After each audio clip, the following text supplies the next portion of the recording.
Hello, my friends. How are we doing today? We're going to be going over the pyramids level. Awesome. So we've dealt with so many pyramids levels. I don't know what they have with the pyramids. I don't know. They just seem to really like them for some reason. There's pyramids level on just about everything. Started off with the pyramids level on the Flash version. We got another one here. We've got one on the Battles game, and then there's I think some even on Loon's Monkey City. There's some sort of pyramid level, like Consecrated Grounds or something is like a pyramid level type thing. I think, if I remember correctly.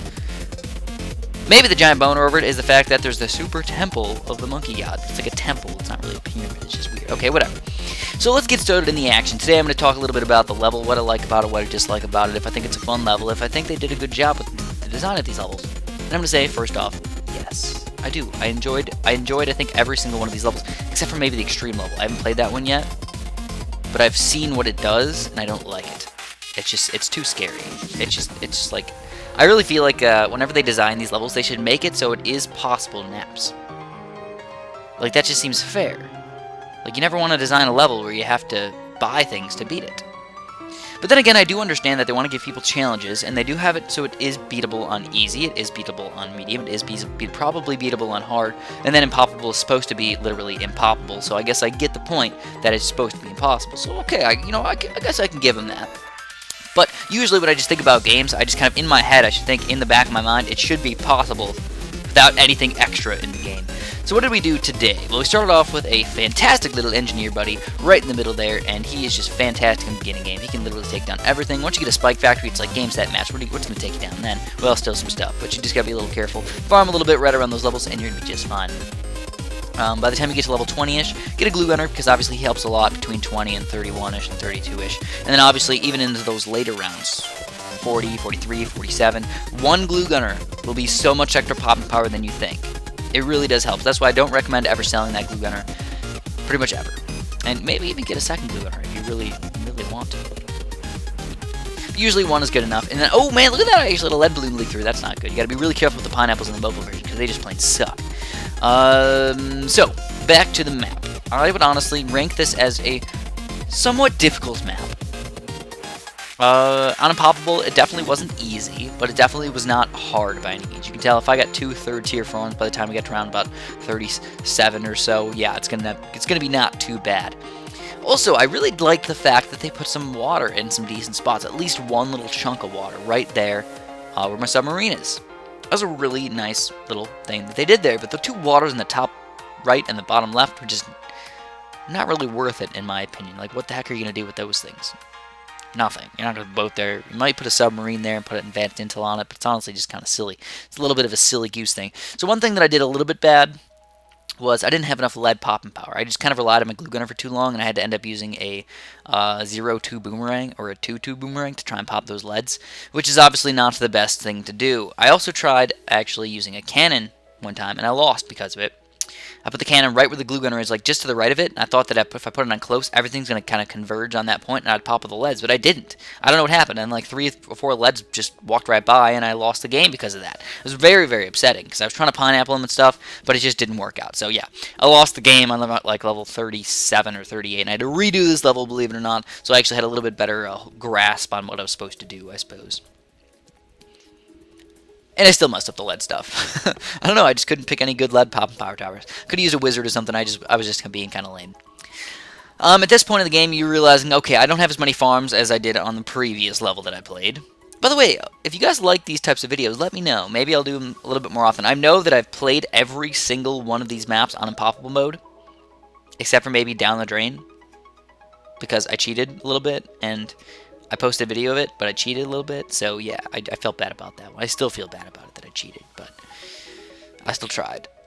So if you guys haven't watched those, I mean, feel free to check them out, and I got playlists for them and stuff. All you gotta do is check out my channel, click on the playlist button, boom, there they are. They pop right up. I got a lot of playlists. So one thing that I also really think I should do is just make a video where I just have all of my playlists in some sort of clickable format, so you guys could just click on something if you wanted to watch a really nice, awesome long playlist and just put it in your bookmarks or something, so you can just finish watching those videos. If you're a newer subscriber or something and you're like, holy crap, Chris has a ton of videos, he has over 1,000 videos, what, and I haven't watched nearly any of them, let's go watch them all right now. I know a couple people end up doing that every once in a while. They binge watch my videos, which I think is really cool, by the way. I hope you guys enjoy them.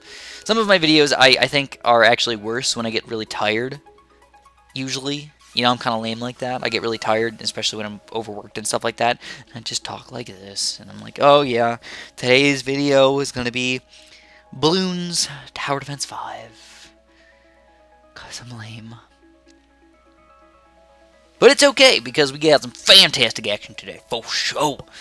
At this point in the game, all you really want to do is make sure you have enough MOAB pop power, and then get an Arctic Wind, because that's really all you're going to need. You can also get a 0-3 Monkey Village if you desired. Honestly, I planned on getting a 0-3 Monkey Village, and I was like, you know what, screw it. I got an Arctic Wind over here with some cannons and crap.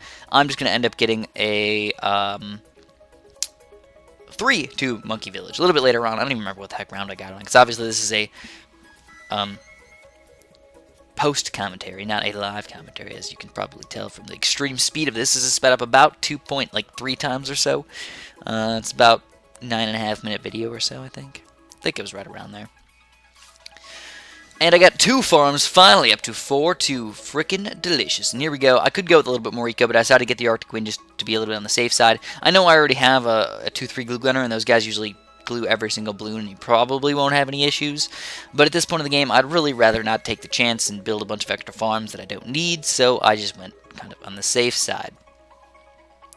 Which is not usually my style, by the way. I'm not usually a safe style type of guy. I usually go crazy with this. I really want to get a boomerang in here, so you can tell I was like, even on 2x2 speed up mode, it took me like 10 seconds to do that thing. So yeah, I really wanted that. Actually, I was playing that candy cane level, and I lost. Because I don't know. It's a really hard level, by the way. I'm going to have to replay it and see what I can do. Maybe make my strategy just a little bit better. But it's just a really tough map in general. I just don't see any easy way to do it. And I really want to do something where I get like 4 spike factories or 4 glue gunners or something. But it just doesn't work out because you don't have enough money. Yeah, it just happens that way. So look at these glaive lords. Oh my god. Freaking awesome. It just looks cool, doesn't it, when you have the glaive lords going like that?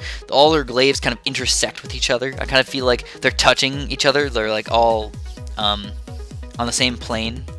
And they just like cling off each other every single time they pass each other. That'd be freaking awesome. Just like double sliced balloons. That'd be cool. I really feel like there should be some sort of tower that like the more of them you get, the more powerful they get.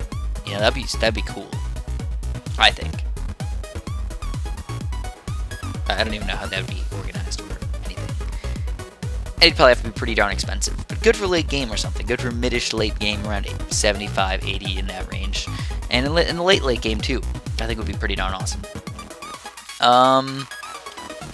So we're still cleaning these things up. Obviously, things are not going bad for us by any means. And I also just realized that I still do not even have the first strike ability for my submarine. That's how little I've been using these submarines. It's kind of upsetting, isn't it? I don't know, I feel like people should just use submarines more often. Maybe you guys do. I just tend to not use them. I just can't find any really, really good spots for them. In the Battles version, I use them all the freaking time. They're awesome sauce. But in the mobile BTD5, they're just not quite as effective, and I can't figure out why. They still do a lot of pop and power. They still have advanced intel and everything. They're still really, really good. I think it's honestly just the placement. There's not that many great spots for them, even with advanced intel. I usually don't look putting them in the very far corners or anything, because it's usually just not as effective. I know, it's just weird like that. Plus, getting up to advanced intel is obviously a big money sucker out of your stuff. So, you know, you don't want to spend that much money. Anyways, we're cleaning these guys up. This is the end of the temple round. I'd give it a pretty solid level rating. I liked it in general. It was fun. It was interesting. They kind of intercrossed like that, and I liked it. So yeah, if you guys want to play this map, freaking awesome. Also, I decided to do something really cool in here. Just get a bunch of fire mages just to make it look really cool here on the last level, because I'm going to make an awesome thumbnail. So you guys can all watch it if you wanted to. Here we go, cleaning up 5s, oh my gods. Of course, we're going to take them down fairly easily. Phoenixes, go, go, go, go, go. And this was a fairly easy level. Not too bad on Impoppable. I can imagine that the next level is going to be really, really hard, so just get ready for that one. Thanks for watching. Have a super duper delicious day.